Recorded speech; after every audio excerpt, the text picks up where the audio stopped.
Hey guys, so excited for today. We are going to be storing a long-term food, rice, and pinto beans to be exact today in 5-gallon buckets. If you wanted to know how to do this, I'm your girl and I'm gonna walk you through it today. So make sure you stick around.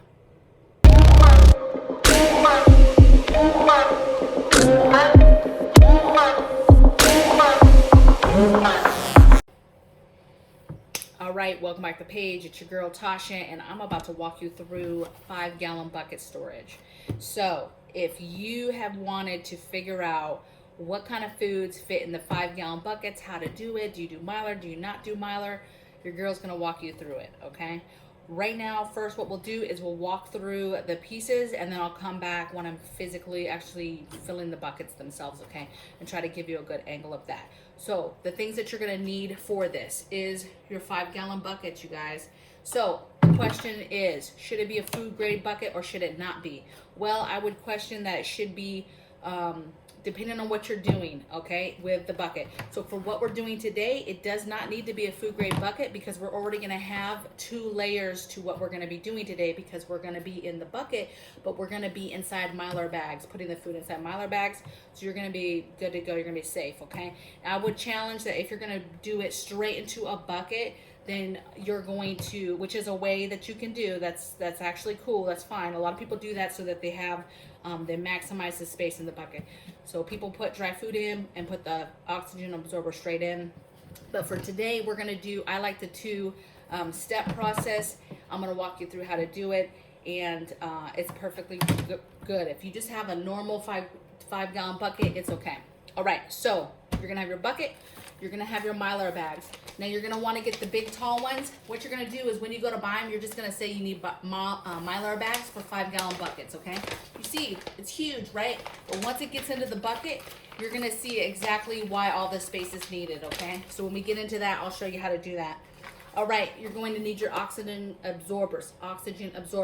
These ones are 2000 cc. They're the big ones. What I like about these ones that I bought from this company was that I can individually cut one off and I don't open the other ones. What's crazy about these things is these oxygen absorbers, as soon as you cut, like a lot of them come in a big vacuum seal packet, but as soon as you break that open, those bad boys start working right away. They're trying to suck all the air around you right away, okay? So when you're using them and you get them like that, that's fine, but you need to have something that you can put the rest in while you're working with the ones you need for whatever you're doing, okay? Also, a lot of people question, hey, I don't like to do all that rice, let's say, in a big bag in the bucket, because once I break that seal, now I've got all those pounds of food, you know, open and exposed. And so a lot of people do mylar bags in much smaller bags, 1-pound bags, 5-pound bags, whatever size you want to get and do this in, and then you want to throw them in the bucket, that's fine. So if you wanted to do what we're doing today and put your food in 1-pound mylar bags, seal them up like we're going to do these today, and throw them all in a bucket, totally fine, as long as you're labeling everything the way that you need to label it. Of course, you're going to want your food, right? You're going to want your dry beans or your rice. You're going to make sure that it's white rice. Do not go get any kind of bougie rice. Do not go get brown rice. I know it's delicious, but for what we're doing for this with the oxygen absorber, it has to be white, okay? All right, you're going to need a black Sharpie so that you can label it when you're done. And then guess how we're sealing these, y'all? Yeah, it's a hair straightener. That's how we're sealing the bags today. It's like the best thing to use. You can use like a 2x4 and an iron. You could use the machine, I guess. I've never tried it like that. The hair crimper or hair straightener is what I've always been told to do. A lot of videos that guys use, and it's perfect. It works perfect, okay? And I like it because it gives a big, wide section, nice section to write on when we go to do this. So that's what we need, you guys. So you're gonna make sure that you have all that stuff if you're trying to walk through this with me right now. And if not, that's fine. You can get your stuff later and have your own little party one weekend and get it done and pick the foods that you want to do. But I'm going to walk you through how to do it, okay? So I'll be right back. Stay tuned. All right. Welcome back, fam. We're going to get into this, okay? So I'm trying to do this in a way that makes you all have a good view of what this is, okay? So all I'm sitting is in a chair. I've got my bucket, right, that we already spoke about, my 5-gallon bucket, and all I've done is I've gotten my mylar bag in there. So let me show you this mylar bag. When you get them, one side will always be undone, you guys, okay? So you'll just take your mylar bag and you'll just put it into your bucket, okay? It is kind of awkward at first, but once you start getting the food in there, then it will get a little bit better, okay? So you're gonna do that, and then once you do that, you're gonna make sure that you have everything else really close to you. Now, obviously, this is a little bit more difficult than it normally is because I'm trying to make sure I have everything for you guys to see. So you're gonna make sure that you have your sealer, right, and that it's on and hot. You're gonna make sure that you have your food, which I have over here. I'm gonna do rice. And then up here on this freezer next to me, I have things like my oxygen absorbers. And I wanna make a quick note. These are 2000 cc, but you actually only need, per the company, a 1400 cc for a 5-gallon bucket. Again, it's a lot of food though, so I don't have a problem just throwing in the 2000, okay? But you wanna have it close, and you don't want to have opened it, but you wanna have it close. You wanna have a pair of scissors so that when you go to open it, you have that, because when you open this, you wanna be able to be using it quickly. And I'm gonna show you what I do to minimize the amount of time that this is out in the open. So you're gonna have that, and then of course when we're done, you're gonna have your Sharpie so that you can label this properly, okay? So without further ado, I'm gonna go ahead and get into this. So first thing is making sure that you get the food in, okay? So I'm starting with rice. And I don't know if you can see this part, it's not really important. It's just me cutting the rice bag open, okay? And I'm gonna go ahead and start pouring it into the mylar bag. Kind of noisy, okay?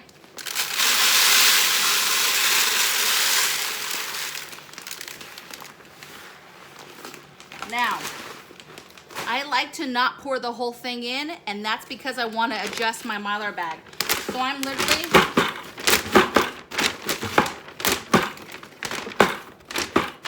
making sure so that it will utilize all the sections of that bag at the bottom, and then I'm going to continue.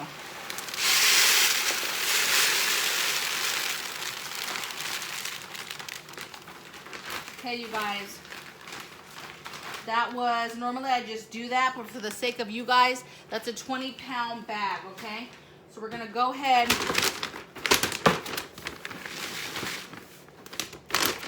There's still space, so I'm gonna open up this other bag.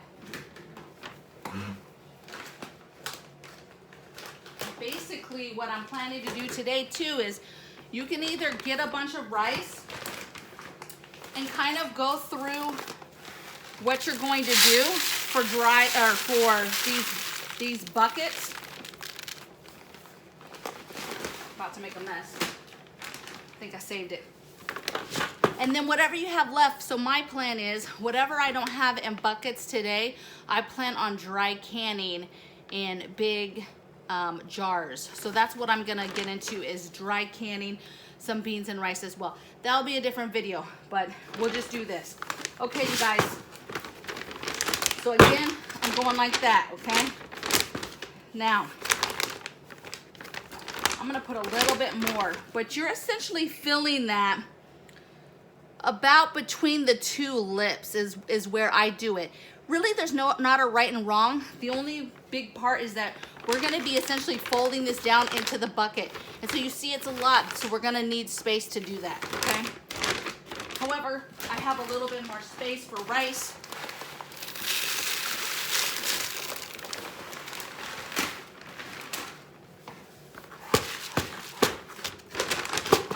Okay, and like I said before, some people don't even like to use this. They like to put the food right in here, which is fine, but you're definitely gonna wanna use an absorber, but more importantly, you're definitely gonna wanna use a food grade bucket if I was putting food right into it. Okay, you guys, so something I do, I just start trying to fold it down.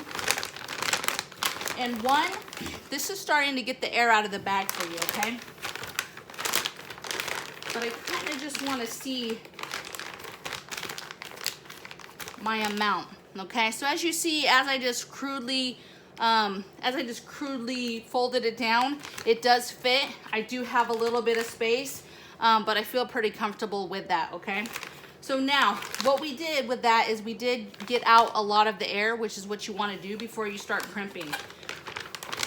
So once you've done that, you're going to bring up your bag. And I usually go like this. I go like that. Right? And I'm going to start crimping, you guys. And for the sake of the camera, I'm going to start on this end.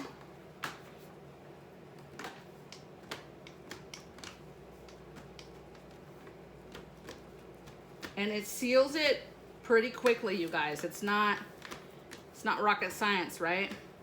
It's heat. But that's why these work so well, okay? And it is hot. You see, I just touched the edge there.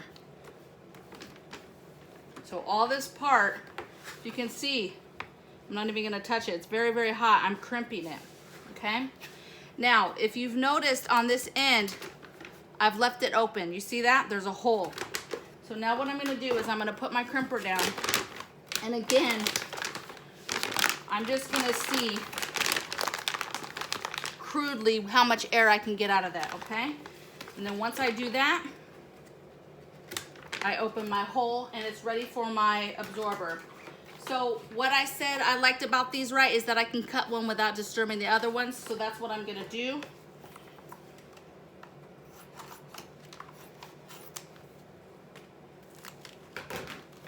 Okay, and it's working right now. That's why you want to leave the hole so that you can stick it in quickly. I like to just make sure that it kind of gets down there onto my rice or whatever I'm doing, and then I'm going to seal it closed, you guys.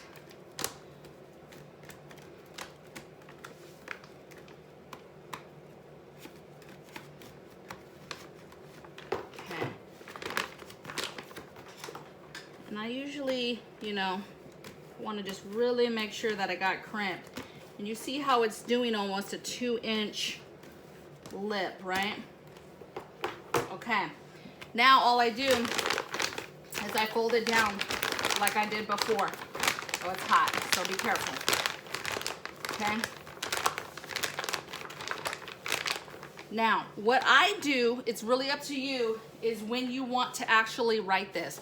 Now that seal is still pretty warm. So to be honest, I normally just leave this bucket alone just like this off to the side. And then I do my next bucket. And then in the morning, I kind of want to check how that oxygen absorber is working in the bucket. So when you go back to check that in the morning, this should all be sucked down. You should already start seeing all the stuff where there's pockets down here and it's soft. You should start seeing it firming up so that you can see that the oxygen absorber is actually sucking that air out, okay? And then from that point, actually on the seal itself, because it's nice and flat, I like writing right on there. And for this, like I would just say rice, right?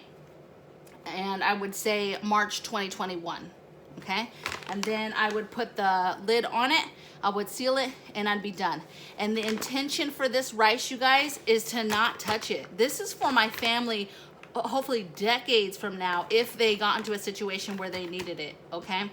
So this is a long-term storage. This is not the rice that you'd be opening up anytime soon. Hopefully, with the grace of God, you would not be opening up this food that you're storing anytime soon, okay? This is intended for a true emergency, or we ever found ourselves in a situation where we could not buy food and get food, okay? Where our supply just was gone for whatever reason, you guys, okay? And that's a whole other conversation of the different reasons. But this is a very cheap way to store food long term, and this is a ton. I fit, again, I just do it normally, but for you guys, it's about, let's see, it's a 20-pound bag, and I used about 1.5. So this is about 30 pounds of rice in here, okay? And you're gonna put the lid on it, and you're gonna forget it, and you're gonna put it away, okay? That's it, you guys. I hope you enjoyed learning how to do this. All I'm going to do is go ahead and do up the rest. This is 30 pounds of rice. I'm about to do, shoot, I'm about to see if I have enough rice to do another one of these. And then I'm gonna break in and do my pinto beans as well. Same exact way, you guys. White rice, pinto beans, going in the long-term storage today. Hope you guys enjoyed this. Bye. Okay, you guys, I just want to finish this up with you. You see my bag, right? I wrote rice, March 2021. I just kind of wanted to show you guys, see how hard that is right there? It's starting to seal up, okay? So basically, when I said I wanted to wait, that's really what I was doing. I just like to check the next day, whatever I'm doing, to just make sure that that oxygen absorber has started working and that it hasn't failed and that everything's good to go. Now, I wanted to mention a couple things while we're talking about this. Another thing you're gonna need in order to put the actual lid on this, forgot to mention this earlier, was you're gonna need a rubber mallet to bang down the top of the lid, okay? So you're gonna need to have that. That's gonna be something that you're gonna need. It's very difficult to just hit the lid down on it, okay? It's not gonna seal it the way that you need it to seal, okay? Additionally, make sure that you are marking the outside. So I usually just try to do a little, a little sign, right, that says what it is. But on the top of the lid, after I seal it, I'll actually put what it is, like just how I've done it here. I'll go ahead and put on top of the lid what it is as well, okay?